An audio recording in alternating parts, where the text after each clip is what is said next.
प्रिय विद्यार्थियों नमस्कार। मेरा नाम प्रीतम सिंह शेखावत है और आज हम कक्षा 11 की जो पाठ्य पुस्तक है आरोह आरोह कक्षा 11 की ये पाठ्य पुस्तक है, उसके काव्यखंड का चौथा पाठ पढ़ रहे हैं। विशेष रूप से ये जो सीरीज है वो वरिष्ठ अध्यापक और व्याख्याता हिंदी भर्ती परीक्षा के लिए आयोजित की जा रही है। तो आरोह से आज हम सुमित्रानंदन पंत को पढ़ रहे हैं। सुमित्रानंदन पंत के परिचय से हम बात शुरू करेंगे। सुमित्रानंदन पंत आधुनिक हिंदी कविता के प्रसिद्ध कवि हैं। उनकी जो पुस्तक है पल्लव, उससे प्रश्न पूछा गया, उससे उसके कथन से ये बातचीत शुरू हुई है पाठ की कि कविता के लिए चित्र भाषा की आवश्यकता पड़ती है। सुमित्रानंदन पंत जी का कथन है, कविता के लिए चित्र भाषा की आवश्यकता पड़ती है। चित्र भाषा का अर्थ है ऐसी भाषा जो बिंब बना सके। अंग्रेजी में समझे आप तो समझिए इमेज, बिंब इसका अर्थ है इमेज।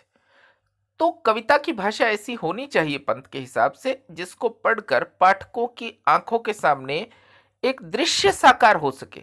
आलोचना की भाषा में इसी को बिंब या इसी को इमेज कहते हैं।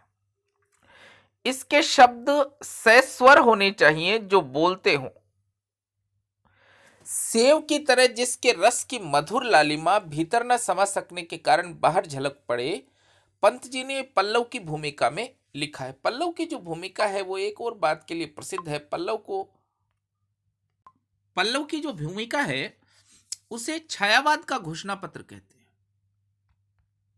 छायावाद, जिसको आधुनिक हिंदी कविता का स्वर्ण काल कहते हैं, छायावाद का घोषणा पत्र। बहुत सीधा सवाल परीक्षा में पूछा जा सकता है कि किस रचना को छायावाद का घोषणा पत्र कहा जाता है, तो आपका उत्तर होगा पल्लव की भूमिका।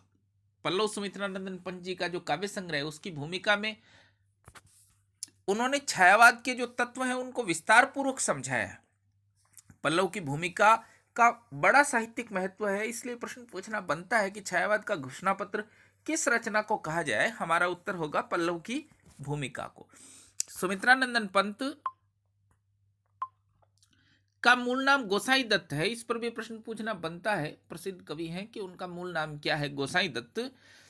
उनका जन्म 1900 ईस्वी में कोसानी जिला अल्मोड़ा उत्तरांचल में हुआ। एक बात और कि सुमित्रानंदन पंत ने वो छोटी अवस्था में ही प्रकृति से अपना संसर्ग आरंभ कर दिया था। वो बहुत प्राकृतिक स्थान पर जन्मे हैं, कोसानी में, जिला अल्मोड़ा उत्तरांचल में, जहां प्रकृति बहुत मेहरबानी है। प्रकृति की आप ये कहिए, इतना अच्छा प्राकृतिक परिवेश है कि पंत का प्रकृति से एक स्वाभाविक लगाव हो गया जो आगे उनकी कविताओं में दिखाई पड़ता है। उनकी प्रमुख रचनाएं देखिए, वीणा, ग्रंथि, पल्लव, गुंजन, युगवाणी, ग्राम्या, चिदंबरा। इस चिदंबरा हमारे लिए देखने जैसा है। चिदंबरा जो उनकी रचना है, चिदंबरा जो रचना है उस पर पंत जी को पुरस्कार मिला है, ज्ञानपीठ पुरस्कार। या आप लोग लिख लीजिए, याद रख लीजिए, पंत को ज्ञानपीठ पुरस्कार जो है वो चिदंबरा पर मिला है। उत्तरा उनकी एक रचना है, स्वर्ण किरण उनकी एक रचना है, कला और बूढ़ा चांद उनकी एक रचना है। कला और बूढ़ा चांद भी उनकी बहुत प्रसिद्ध रचना है। इसका भी एक महत्व है। पंत जी को जो साहित्य अकादमी सम्मान मिला है, मैं हर वीडियो में प्राय बता रहा हूं आपको कि दो प्रकार के सम्मान साहित्य अकादमी अगर किसी रचना पर मिला है तो हम किस लेखक की रचना है, किस विधा की रचना है, यह हमारे लिए जानना जरूरी है। तो पंत जी को कला और बूढ़ा चांद के लिए साहित्य अकादमी पुरस्कार मिला है। और अगली रचना है उनकी लोकायतन। लोकायतन पंत जी द्वारा लिखा गया महाकाव्य है।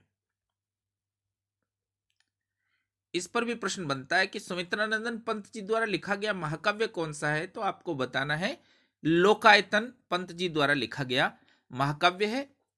चिदंबरा पर उनको ज्ञानपीठ पुरस्कार प्राप्त हुआ है।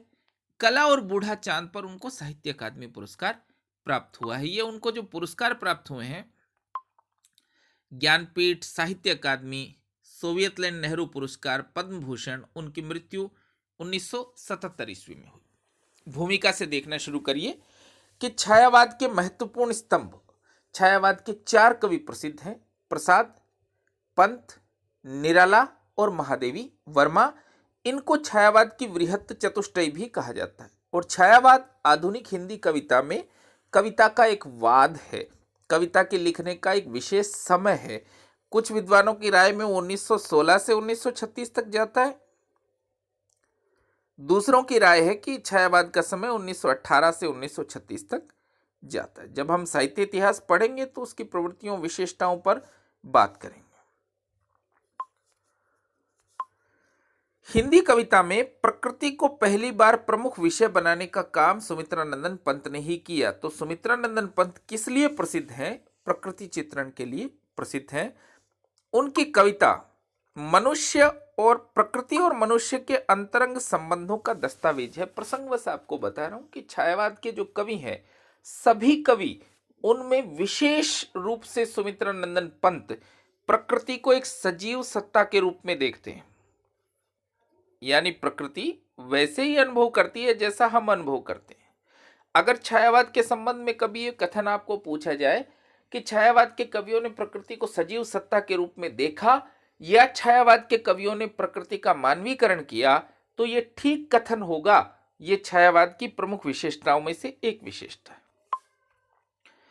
इनकी प्रारंभिक शिक्षा कौसानी के गांव में, उच्च शिक्षा बनारस और इलाहाबाद में हुई। युवावस्था तक पहुंचते पहुंचते महात्मा गांधी के असहयोग आंदोलन से प्रभावित होकर पढ़ाई बीच में छोड़ी।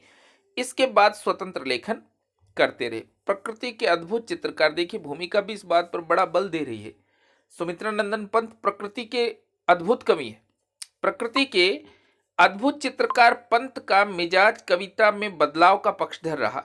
शुरुआती दौर में उन्होंने छायावादी कविताएं लिखी। देखिए कवियों का स्वरूप जो है ना, निराला जी का भी बाद के दिनों में बदलता चला गया। छायावाद के बाद जयशंकर प्रसाद की मृत्यु 1937 में हुई थी।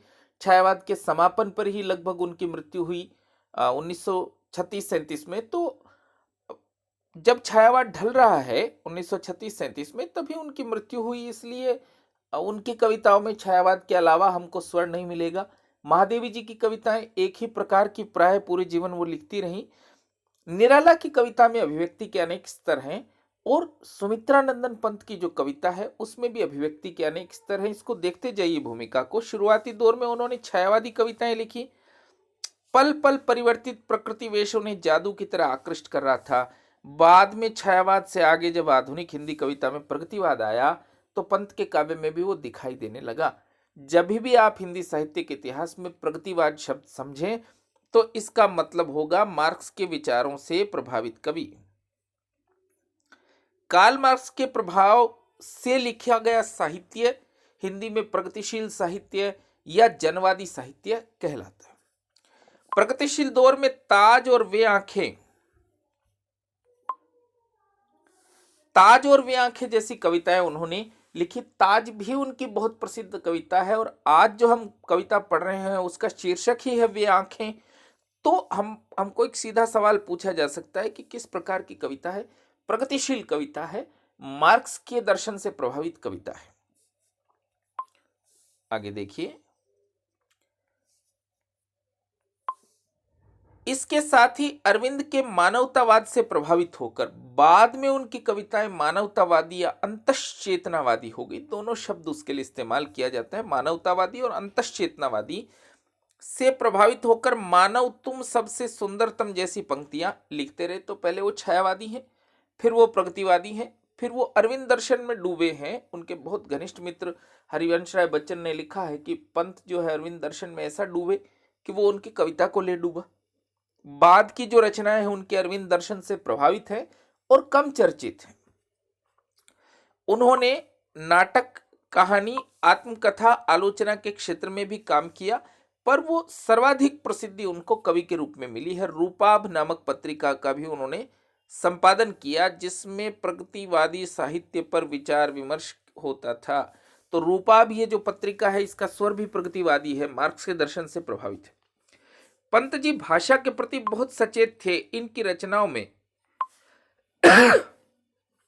प्रकृति की जादूगरी जिस भाषा में अभिव्यक्त हुई है उसे पंत ने स्वयं चित्र भाषा या बिंबात्मक भाषा की संज्ञा देते हैं। चित्र, बिंब, इमेज, ऐसी भाषा, इसका मतलब जब वो कविता लिखी जाए तो एक दृश्य आपकी आंखों के सामने साकार हो। और पंत की जो भाषा है कविता, उसमें सचमुच ये क्षमता है कि वो हमारे सामने एक दृश्य उपस्थित कर सकती है।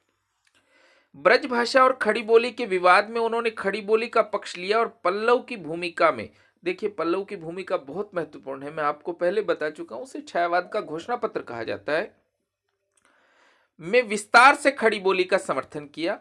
प्रस्तुत कविता वे आंखें पंत जी के प्रगतिशील दौर की कविता है। इस पर प्रश्न पूछना बनता है कि मार्क्स के दर्शन से, मार्क्स का दर्शन जो है ना, वो शोषित की दीन दशा का चित्रण करता है, जिनका शोषण हो रहा है उनकी कैसी खराब स्थिति है इसका चित्रण करता है। इसमें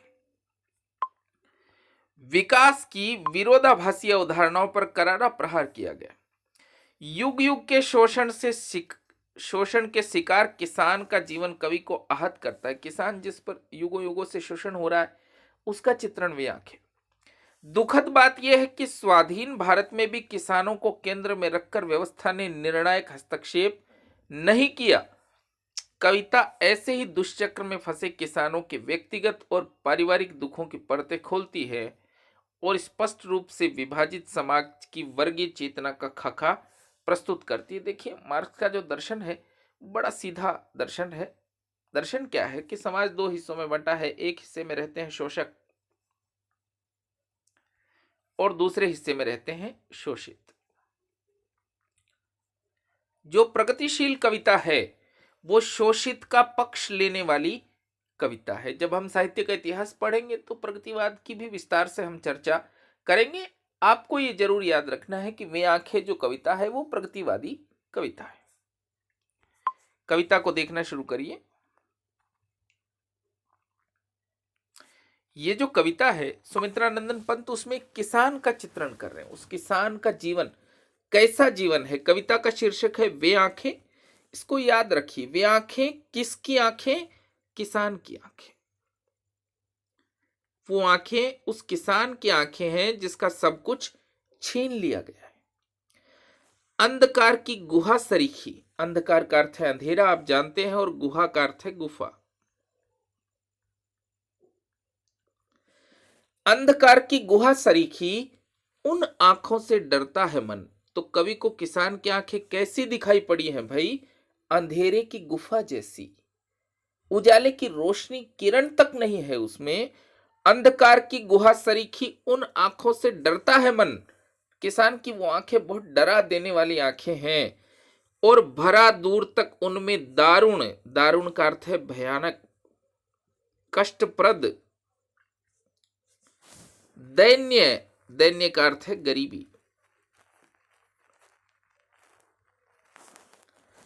दैन्य दुख का नीरव रोदन, नीरव का अर्थ है चुपचाप बिना शोर किए, और रोदन का अर्थ है रोना। ये शब्दार्थ आप साथ साथ लिखते चला करिए तो आपको बहुत मदद रहेगी दोबारा कविता को पढ़ने में। अंधकार की गुहा सरीखी उन आंखों से डरता है मन। किसान की आंखें कवि को कैसी दिखाई पड़ती है? जैसे अंधेरे में गुफा हो। अंधकार की गुहा सरीखी उन आंखों से डरता है मन, और उन आंखों में भरा क्या है कि भरा दूर तक उनमें दारुण, दैन्य दुख का नीरव रोदन, भयानक गरीबी के दुख का जो रोना है, चुपचाप रोना, उस रोने की विशेषता है चुपचाप रोना, वो उस आंखों में भरा हुआ है। वह स्वाधीन किसान रहा, कभी वो स्वाधीन किसान था। मुंशी प्रेमचंद का जो उपन्यास है गोदान, आप लोग उसको आवश्यक रूप से पढ़िए। कृषक जीवन का उसे महाकाव्य कहा जाता है। उसका जो पात्र है होरी, किसान से मजदूर बनता है। वे आंखें भी लगभग उसी भाव की कविता है कि वह स्वाधीन किसान रहा, कभी वो स्वाधीन किसान था। अभिमान भरा आंखों में इसका, उसकी आंखों में इसका बहुत अभिमान था। और छोड़ उसे मंझधार आज, लेकिन आज उसे मंझधार में छोड़कर, मंझधार में छोड़कर का अर्थ क्या है? संकट में छोड़कर। मंझधार का अर्थ है संकट। छोड़ उसे मंझधार आज, संसार कगार सदृश भय खिसका। संसार ऐसे खिसक गया जैसे बाढ़ के दिनों में नदियों का किनारा खिसक जाता है। बाढ़ आती है ना तो नदियों के किनारे टूट टूट के गिर जाते हैं, बहुत चौड़े हो जाते हैं। किनारा, कगार का अर्थ है किनारा। तो छोड़ उसे मझधार आज संसार, कगार सदृश बह खिसका। लोग ऐसे खिसक गए हैं उसको संकट में छोड़कर, जैसे बाढ़ में नदियों का किनारा खिसक जाता है। समझ रहे? और देखिए एक बात, अलंकार, एक चीज को जब दूसरी चीज के समान बताया जाए तो शब्द हैं सा, से, सी, सम, सरिश, सदृश। ऐसे शब्दों का जहां प्रयोग हो वहां अलंकार होता है उपमा। स्कूल व्याख्याता भर्ती में सेकंड ग्रेड में ऐसे सवाल पूछे जाते हैं, आप साथ साथ अलंकार लिखते चलिए। हालांकि अलंकार की कक्षा हम आगे अलग से भी करेंगे, पर इसको समझते चलिए। संसार कगार सदृश बह खिसका, दो लोग ऐसे खिसके हैं जैसे नदियों का किनारा खिसकता है। और लहराते हुए खेत दृगों में, किसान की आंखों में वो खेत लहराते हैं, उसको अपने खेत दिखाई देते हैं। हुआ बेदखल वह अब जिनसे, बेदखल का अर्थ है निकाल दिया गया, बेदखल का अर्थ है निकालना, जिससे उसको निकाल दिया गया। और हंसती थी उसके जीवन की हरियाली, जिनके तृण तृण से, तृण तृण का अर्थ है तिनका तिनका, अलंकार तो लिख लीजिए आप, पुनरुक्ति प्रकाश, तृण का अर्थ होता है तिनका। तो हंसती थी उसके जीवन में हरियाली, जिनके तृण तृण से, जिस खेत के तिनके तिनके से उसके जीवन में हरियाली हंसती थी, अब उसे उस खेत से निकाल दिया गया है। और देखिए कि आंखों में ही घूमा करता वह उसकी आंखों का तारा। बहुत सीधा प्रश्न है, आंखों का तारा शब्द किसके लिए प्रयोग है? किसान के पुत्र के लिए। खेत थे उनसे निकाल दिया गया, और आंखों में ही घूमा करता वह उसकी आंखों का तारा, उसका बेटा उसकी आंखों में घूमता है। कारकुनों की लाठी से जो गया जवानी में ही मारा, जिसको कारकुनों की लाठी से जवानी में ही मार डाला गया। अब कारकुन क्या है? पुराने जमाने में, जब आजादी से पहले जब जमींदारी व्यवस्था चलती थी, तो लगान वसूल करने वाले कर्मचारी, उनको कारकुन कहते थे। वो मालिक नहीं होते थे, वो लगान वसूलने वाले कर्मचारी होते थे, उनको कहते थे कारकुन। तो आप ये लिख लीजिए, जो लगान वसूल करने वाले कर्मचारी होते थे उनको कहते थे कारकुन। और जोर जबरदस्ती से वो लगान वसूल करते थे। तो आंखों में ही घुमा करता वह उसकी आंखों का तारा, कारकुनों की लाठी से जो गया जवानी में ही मारा, जिसको कारकुनों की लाठियां पड़ी, जवानी में ही जो मर गया। तो किसान की दीन दशा का चित्रण है, देखिए कविता वे आंखें। आगे देखिए, बिका दिया घर द्वार महाजन ने न ब्याज की कोड़ी छोड़ी। महाजन के लिए शब्द है साहूकार। किस तरह का साहूकार? जो ब्याज पर रकम देता है। गरीब किसान, उसको धन की आवश्यकता रहती है, अधिक ब्याज पर उसने धन लिया है, चुका नहीं सका है, तो किसान ने उसका घर द्वार भी बिका दिया है। बिका दिया घर द्वार महाजन ने न ब्याज की कोड़ी छोड़ी, लेकिन महाजन ने ब्याज जरा भी नहीं छोड़ा। और रह रहे आंखों में चुभती वह कुर्क हुई बरधों की जोड़ी। बरद का अर्थ है बैल। किसान जिसका खेत चला गया है, जिसका बेटा चला गया है, सूदखोर लोगों ने उसका घर द्वार भी बिका दिया है, और रह रहे आंखों में चुभती वह कर्क हुई बरधों की जोड़ी। कर्क हुई बरधों की, कुर्क हुई बरधों की जोड़ी का अर्थ है वो बैल जिनको नीलाम कर लिया गया, जब्त कर लिया गया, वो बैल भी उसको दिखाई देते हैं। और उजरी उसके सिवा किसे कब पास दुहाने आने देती। उजरी गाय के लिए है। उजरी उसके सिवा किसे कब पास दुहाने आने देती। आहा आंखों में नाचा करती। उजड़ गई जो सुख की खेती। किसान की आंखों में सुख की खेती नाच रही है जो उजड़ गई।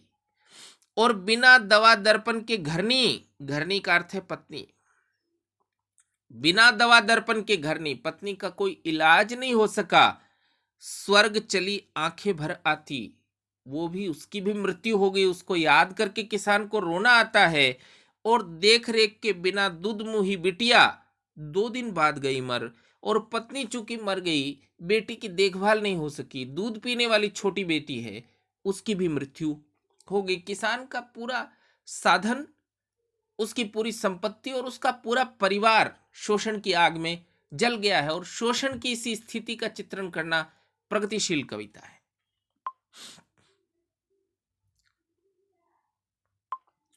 घर में विधवा रही पतोहू, पतोहू का जो अर्थ है वो है पुत्रवधू। घर में विधवा रही पतोहू और उसके घर में विधवा पतोहू थी, लक्ष्मी थी यद्यपि पतिघातिन। किसान पुराने संस्कारों का है। पुत्र की मृत्यु हो गई तो सोचता इसी के भाग्य से मारा गया मेरा बेटा। घर में विधवा रही पतोहू और लक्ष्मी थी यद्यपि पतिघातन। पकड़ मंगाया कोतवाल ने, कोतवाल का अर्थ है थानेदार। थानेदार ने उसका शोषण करने के लिए उसको पकड़ के बुलाया, पकड़ मंगाया कोतवाल ने। डूब मरी कुएं में एक दिन, इसलिए वो भी शर्म से डूबकर मर गई। और किसान, मैंने आपको पहले ही बता दिए, पंत के विचार नहीं है, वो किसान के विचार है, पुराने संस्कारों का किसान। प्रगतिशील कविता का ये भी लक्ष्य है कि जो शोषित है उनको संस्कार देना है, उनमें नई चेतना जगाना है, ये इसका लक्ष्य है। तो खैर पैर की जूती जोरू न सही एक दूसरी आती, एक नहीं तो दूसरी आती, लेकिन जब बेटा ही नहीं है तो पुत्रवधू कैसे आती। पर जवान लड़की की सुध कर सांप लौटते फटती छाती। किसान पुराने संस्कारों का है, उसको पुत्रवधू का दुख नहीं है, उसको दुख है बेटे की मृत्यु का। पर जवान लड़के की सुध कर सांप लौटते फटती छाती। पिछले सुख की स्मृति आंखों में क्षण भर एक चमक है लाती। पिछला सुख जब वो याद करे अपने घर का, सुख की स्मृति आंखों में क्षण भर एक चमक है लाती।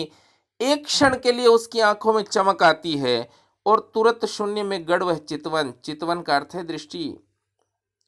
तुरंत उसकी आंखें शून्य में देखने लगती हैं, आकाश की ओर देखने लगता है।